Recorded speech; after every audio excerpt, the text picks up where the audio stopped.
नमस्कार बंधू आणि भगिनीनो, गेल्या 2 दिवसापूर्वी माननीय मदनजी रेणेगडे पाटील यांनी आपल्या धनगर शक्ती न्यूजवर एक मुलाखत दिली होती. त्या मुलाखतीमध्ये सर म्हणाले होते की महाराष्ट्र राज्याच्या अनुसूचित जमातीच्या यादीत एकूण 47 जमातीचा समावेश आहे, परंतु मंचाचे पदाधिकारी म्हणतात की 1950च्या अध्यादेशात फक्त 27 जमातीचा समावेश आहे आणि त्यात धनगडही नाही आणि धनगरही नाही. तर सराकडूनच आपण आज जाणून घेऊयात की सर हे कशाच्या आधारे भाष्य केले होते. सर नमस्कार. नमस्कार.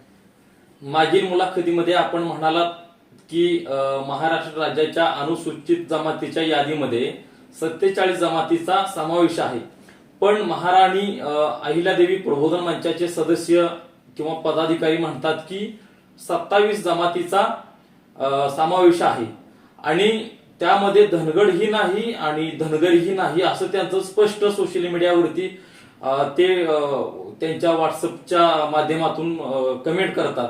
त्याबद्दल तुम्ही काय सांगाल की ह्यातून काय त्यांची शंका दूर कराल किंवा काय तुमचं म्हणणं आहे? नमस्कार. तुमच्या माध्यमातून सर्व महाराष्ट्रातील समाज बांधवांना परत एकदा माझा जयमल्हार करतो. आणि जो तुम्ही मला आता प्रश्न विचारला,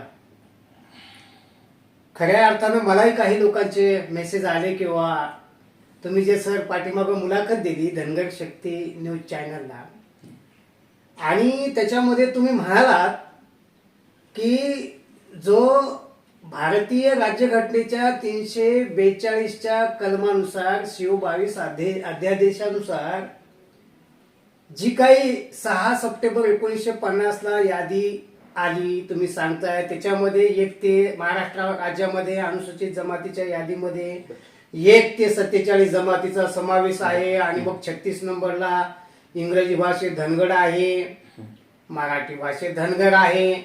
हे कुठल्या आधारावर तुम्ही बोलता? त्याचे GR जरा आम्हाला टाका, ते आम्ही पाहू.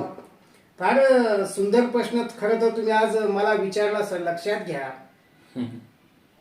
गंमत अशी आहे की मी त्याच व्हिडिओमध्ये ह्या सगळ्या प्रश्नाची उत्तरं दिलेली आहे तुम्हाला की बाबा त्यावेळेला महाराष्ट्र राज्य अस्तित्वात नव्हता.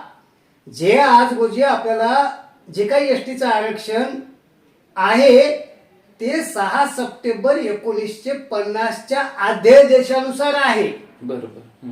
आलं लक्षात?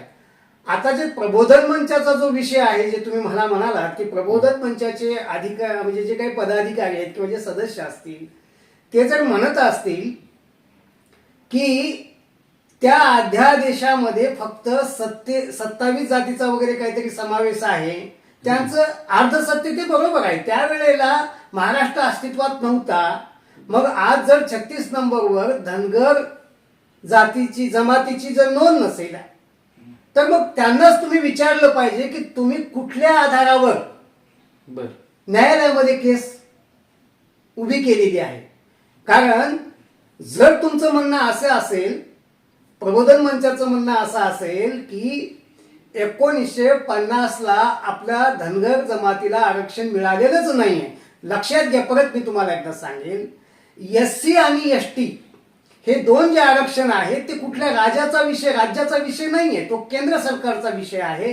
आणि हे राष्ट्रपतीच्या अध्यादेशानुसार कोणालाही आरक्षण देता येत नाही, हे पहिलं लक्षात ठेवा.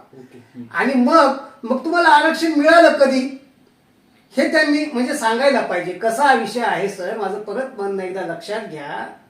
जर आपल्याला याचा अर्थ असा होतो त्यांच्या म्हणण्यानुसार मग आपल्याला आरक्षणच नाहीये, धनगडही शब्द नसेल, धनगरही नसेल आजच्या तारखेमध्ये, तर मग तुम्ही कुठल्या बेसिसवर कोर्टामध्ये केस दाखल केलेली आहे की आम्हाला आमचं प्रमाणपत्र द्या म्हणून, हे तुम्ही त्यांना विचारलं पाहिजे असं माझं मत आहे.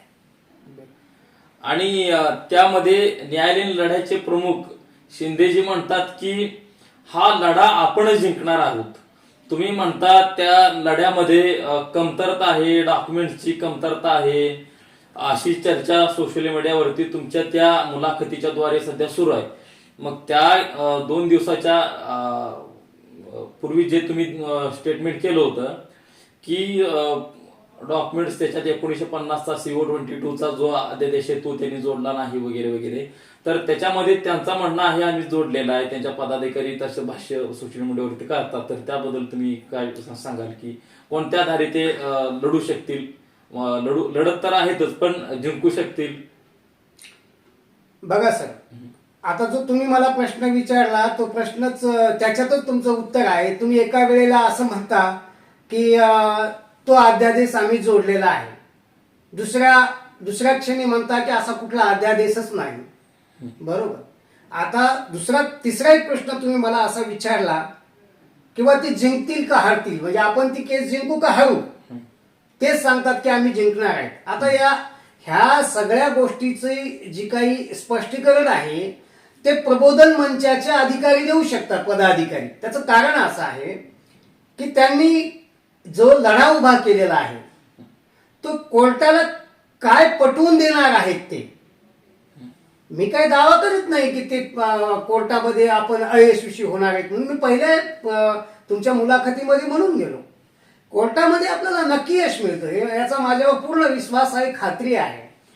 परंतु जर प्रबोधन मंचाचं म्हणणं असं असेल की आपल्याला 1950च्या यादीमध्ये तिथं धनगरही नाही आणि धनगरही नाही, मग तुम्ही कोर्टामध्ये मागणी कशाची केलेली आहे?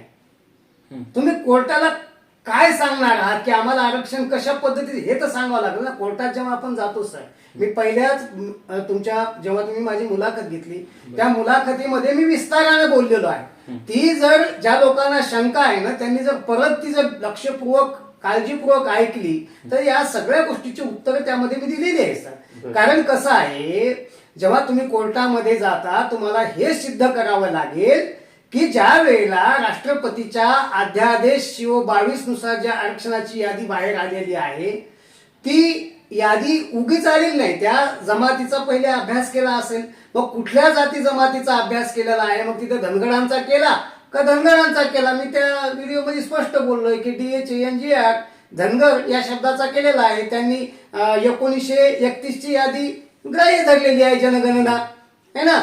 मग त्याच्यामध्ये धनगर होतं का धनगर होतं, हे जेव्हा तुम्ही कोर्टाला सगळ्या गोष्टी पटवून द्याल त्यावेळेला तुम्हाला यश मिळणार आहे. परंतु तुमच्याच बोलण्यातून मला गोंधळ असा दिसतो की एक जण म्हणतो, मग जबाबदार जो व्यक्ती आहे, जे काही पण आपल्या महाराणी पुण्यश्लोक अहिल्यादेवी होळकर मंचाचे जे काही पदाधिकारी आहे, जे जबाबदार पदाधिकारी आहेत, त्यांनी समोर येऊन हे स्पष्ट केलं पाहिजे जेणेकरून समाजामध्ये गोंधळाचं वातावरण निर्माण होणार नाही ना.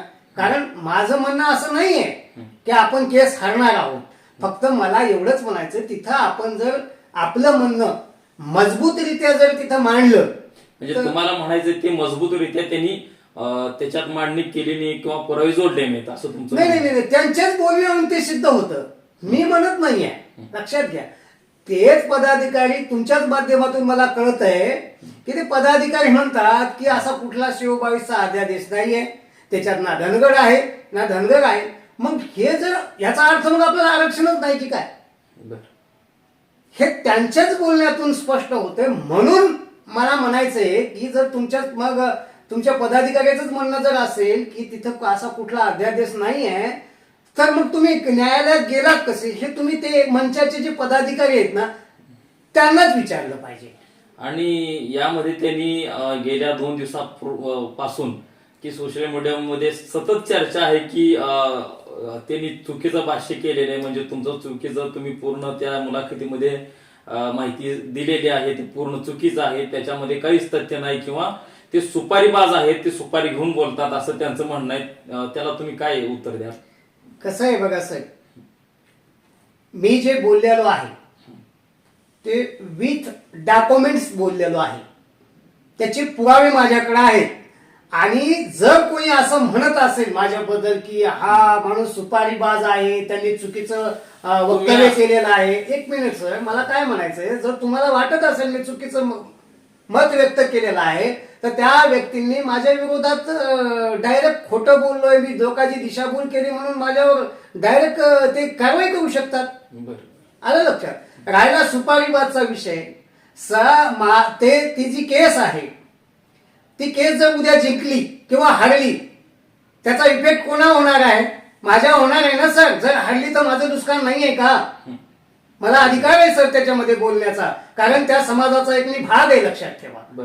मला सुपारी घेण्याची कोणाची गरज नाही आहे, कारण त्याच्यामध्ये माझं नुकसान आहे. उद्या जर तुम्ही चुकीची केस दाखल केली आणि त्याच्यात हारले, त्याच्यात तुम्ही जर हारले तर त्याचा इफेक्ट कोणा होणार आहे? माझ्या मुलाबाळा होईल की नाही सर?